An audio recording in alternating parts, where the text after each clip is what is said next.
fellow readers! For this video I will divide it in somewhat two parts.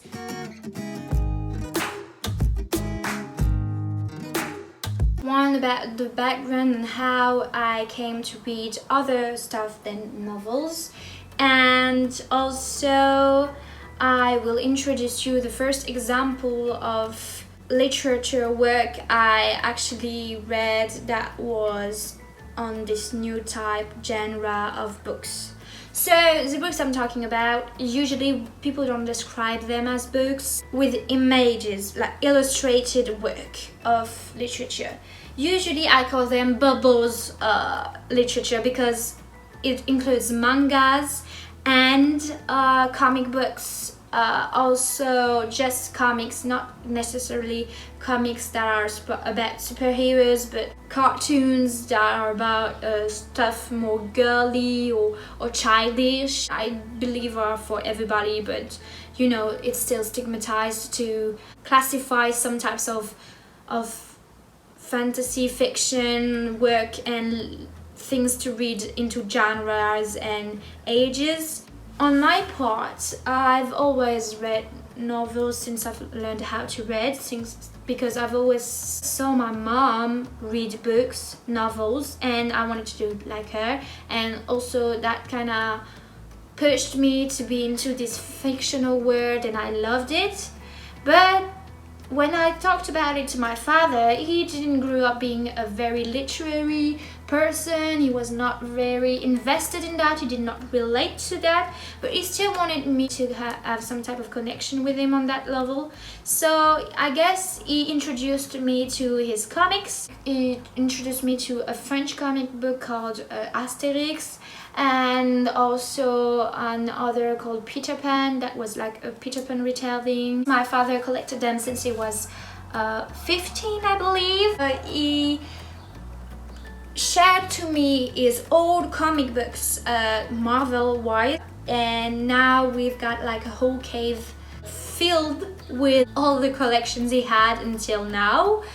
He collected everything: Avengers, Thor, and plenty others, like X-Men and stuff like that, while I only read the X-Men ones because there were already plenty, and that was not to get me too lost in all the timelines and all, and universes, dimensions, and whatsoever. I was into it, though I read them very much faster than novels, because it's literally much smaller. That's because the edition, the writing, but not the writing, more like the drawing and all, is more time consuming and expensive. Therefore they make much more little publishings compared to romance. So yeah, my thing is I need romance, like I already told in this channel. So in comic books there was some type of romance.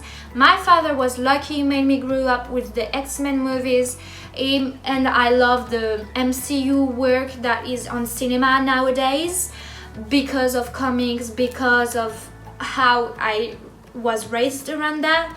But pretty much all the other comics I have need to have romance in it, or I'm pretty sure I just DNF'd it, which means like I moved along past it and never read those again. And now I have several bookshelves behind the camera. They're over there, and I will blend in the photo for you in the editing of this video. And this is my only illustrated ones, and I have comics, mangas, and I must admit I've read comics that are not just about superheroes. When I went to my friend's house and she lended me some childish but at least romantic ones, and also when I used to go to the library with my mom, or in some sort of supermarket in the aisle of books, there was sometimes when you turned around the aisles of comics, and that's what I was attracted to. I liked the images, like I like colors, so you know, usually the books I've read are in my to be read list because of their synopsis, because of their appearance, front page, and I guess it was the same for comics. I needed a front page that was like, ooh, I guess I can read you. So for my birthdays and I guess Christmases, my family always gifted me, like I said, novels sometimes. But when I was younger, they did gift me some comics also.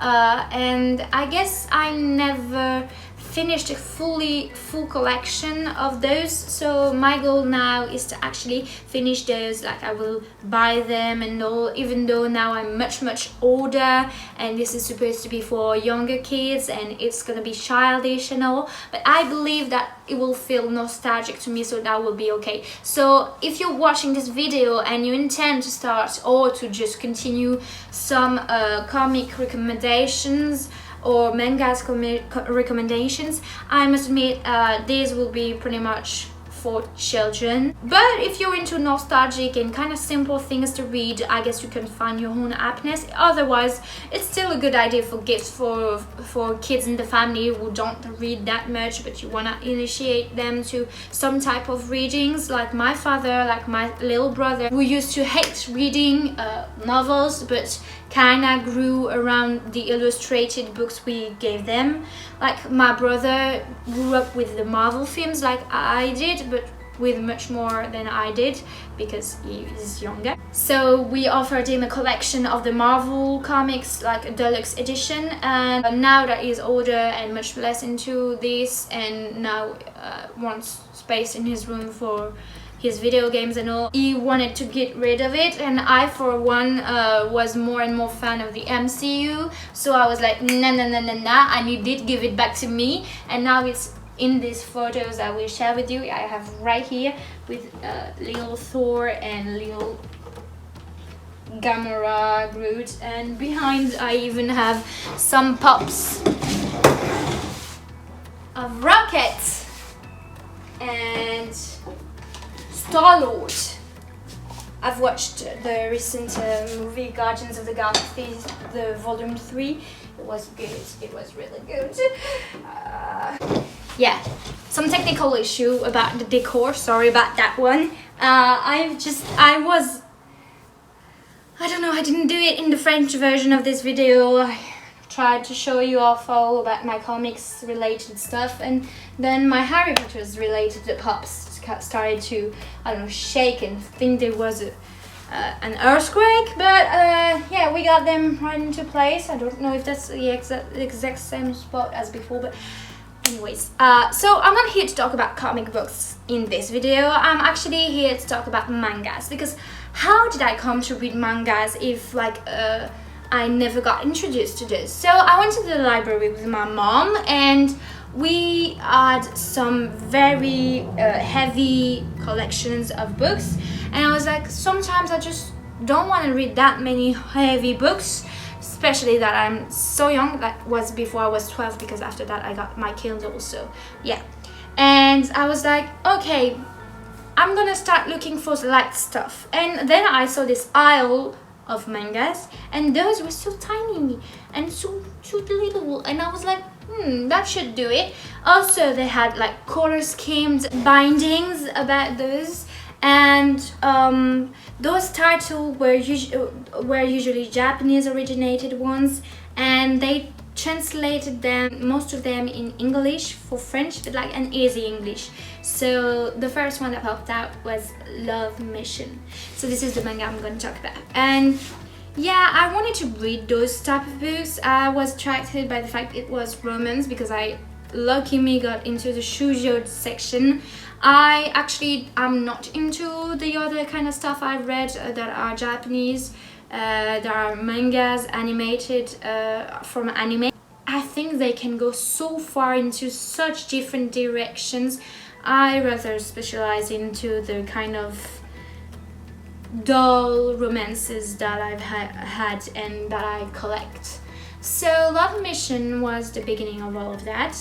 It is a love triangle, but not only. So the synopsis is that she is, I think, in middle school. I was in middle school or just before that when I read this book. So to me that was like, okay, sure, that's someone my age. I can, I guess, relate, but not really, because she's on the other side of the world where I guess the culture is so different.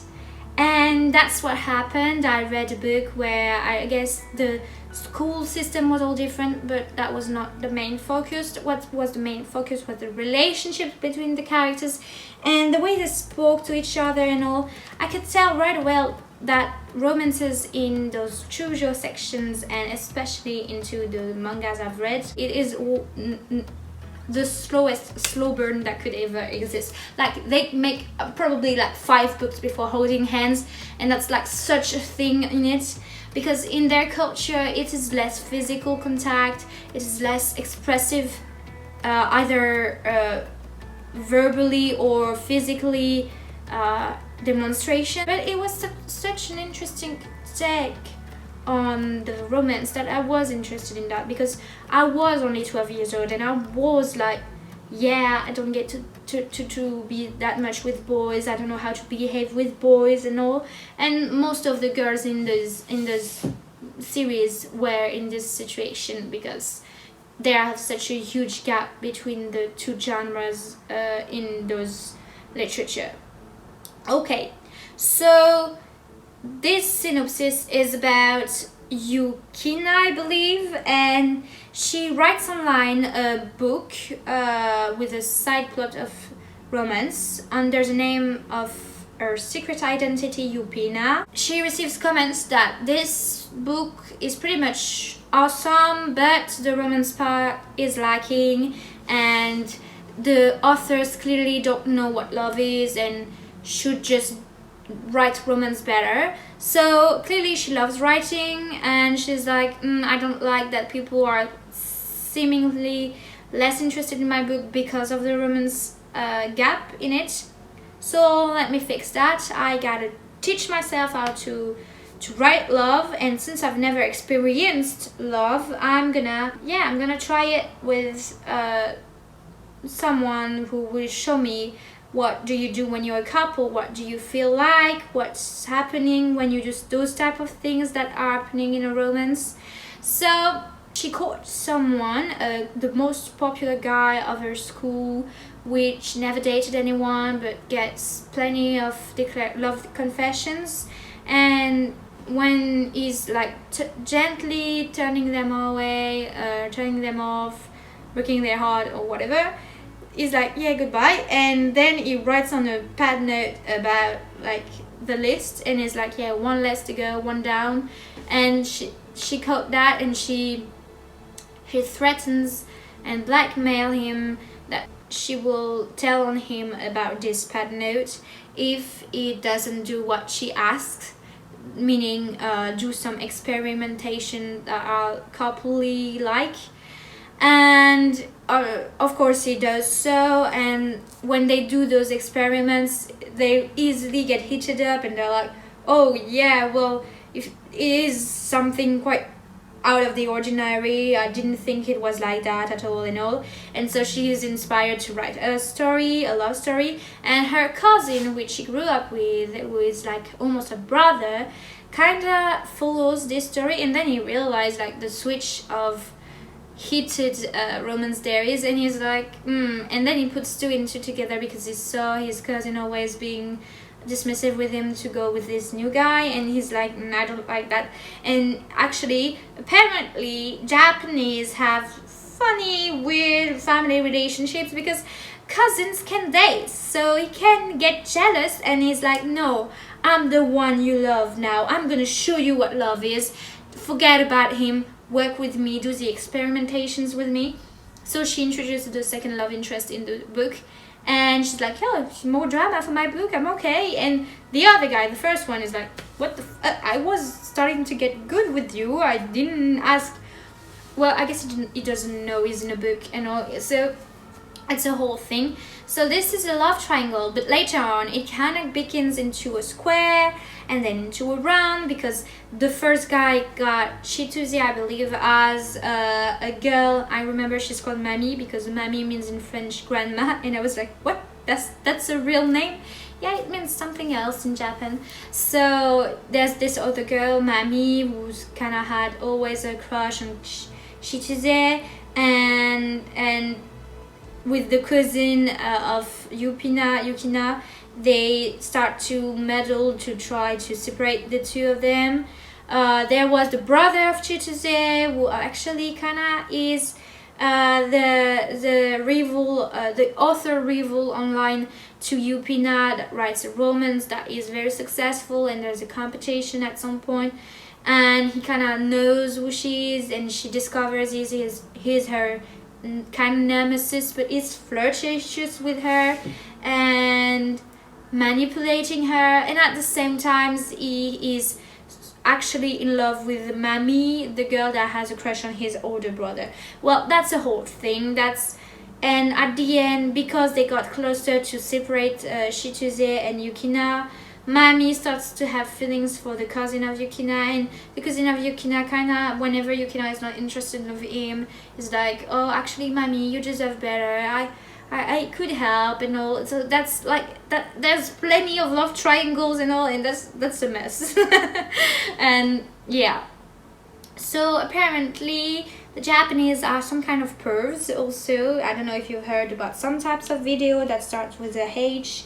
There are on XX sites, they specialize in this thing, so it is not surprising that the front pages of those mangas, even though they are only in middle schools, do I need to repeat, are a bit suggestive. Yeah, there's an overly sexiness in these book covers, because my stepfather, when he used to buy them on the store for me, when I pretty much had started the collection, because I liked them so much, and I was waiting for the new books after I finished them in the library and there was still publishing incoming.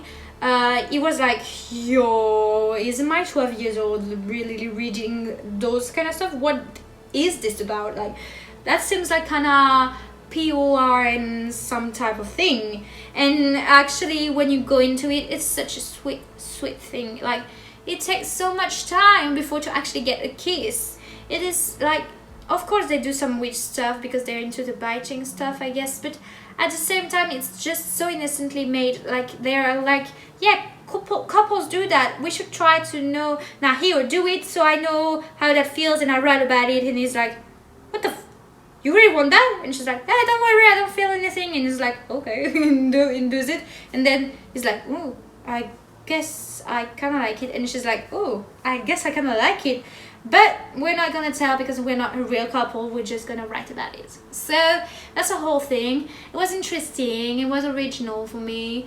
I like the fact that there was an author in this book written by an author, Emma Tomaya, by the way. There's also an animation, like a live action that was made. He was terrible, and I'm pretty much sure it was with sub or dub. And also because those characters in drawings are with certain types of colors, and actually because they're in black and white in the insides, mangas don't have coloring, most of them. You imagine yourself some type of coloration because it's like a cartoon, so you're like, they can have blue hair, they can have red hair, purple eyes and all. And then when it gets into live action, kind of like Disney live actions, sometimes it lowers the standards because, well, all the good stuff that is about cartoons gets taken away, and the awkwardness and cringy stuff kind of develop because it's made in a realistic way, but actually it's not realistic, you know? Anyway, so I kind of liked this kind of light romances. It's such a dull and incredibly naive story, but sometimes it's such a good thing, like a Christmas movie. It's like easy to follow. The plot is not like driving you mad, even though you still get invested because otherwise you wouldn't continue. It's like the drama is unfolding, you're eating your popcorn and all. Like, I'm not saying it's great taste, it's an amazing work that nothing of the kind ever existed. Yes, there's plenty of stuff like that, but it is cool, it's nice, it's smooth. I kind of like it. I dig it. So you should too. Well, no, not you should, but like if you're interested, if you wanna, I don't know, try out this type of genre of mangas that you didn't try before, you're fully welcome to, and this is my recommendation for you. I will talk to you about much better mangas in other videos, and also much worse ones that I had and collected, because at the times I like them, but so I collected the first editions, and then as the series kept going I was like, whoa, this is taking a turn I don't like, and there's some scenes that are like so I'm gonna share them with you in incoming videos. In the meanwhile, I'm gonna stop there for this one. I'll go back to my Kindle and to my mangas. I hope you will have great readings, of course, because you deserve it. Well, I hope you deserve it. You better deserve it. You better be a good person and not judge me. And I guess we can say bye.